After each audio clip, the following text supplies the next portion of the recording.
You are regarded, have been for some time, as a modern master of the short story. How did you come to choose that form? Did you stumble on it, or was it a self-conscious decision? Boy, it was real stumbling, because when I started to write, I wanted to write a novel. Of course, that's what people did want to write in the 50s. And I just had very, very short times when I could write, because I had little kids and no help. And so I couldn't possibly see a year ahead of me when I could write a novel. So I decided, well, while I'm learning how to write a novel, I'll write a few short stories. I thought it'd be easy. And I started writing stories because I could write a story in about a month, 6 weeks, and then I could do all the things in the house that I'd neglected when I was writing the story. Is this one of the occasions in which domestic inconvenience resulted in a great virtue? Well, let's hope so. I don't know, because I really thought for years and years that I would graduate, was the way people thought of it then, from stories to a novel. And still occasionally I think I'm going to write a novel, and I don't. It sort of works its way into a short story. And so I became a short story writer totally without planning, totally in a way by default, I suppose.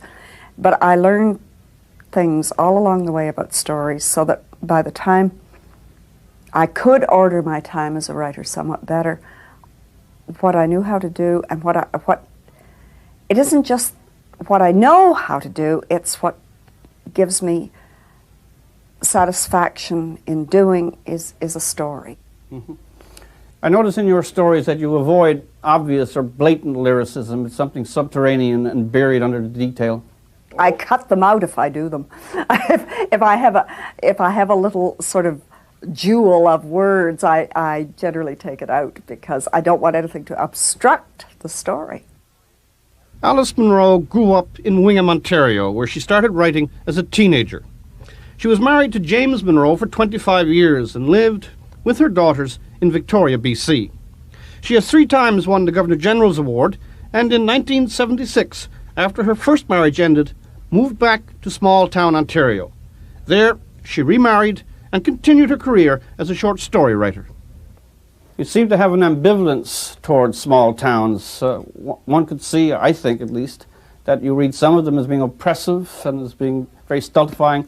Who do you think you are is one of the attitudes that comes out. Well, not the small town any more than society as a whole. I think what you're getting in the small town is social attitudes sort of distilled so you can look at them, and lives played out so that almost in a way that they're like a stage, or the small town is like a stage for human lives.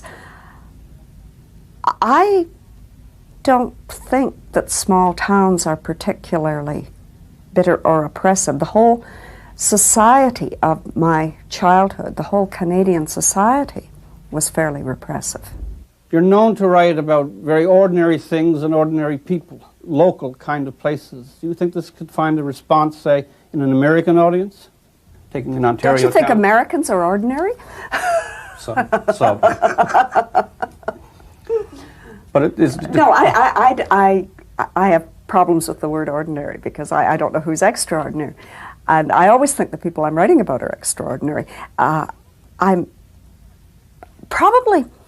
What's meant by this is that I choose often to write about people who have fairly sort of middling occupations, whose work lives are not particularly exciting. They're not television interviewers or cameramen or anything like this. Humdrum.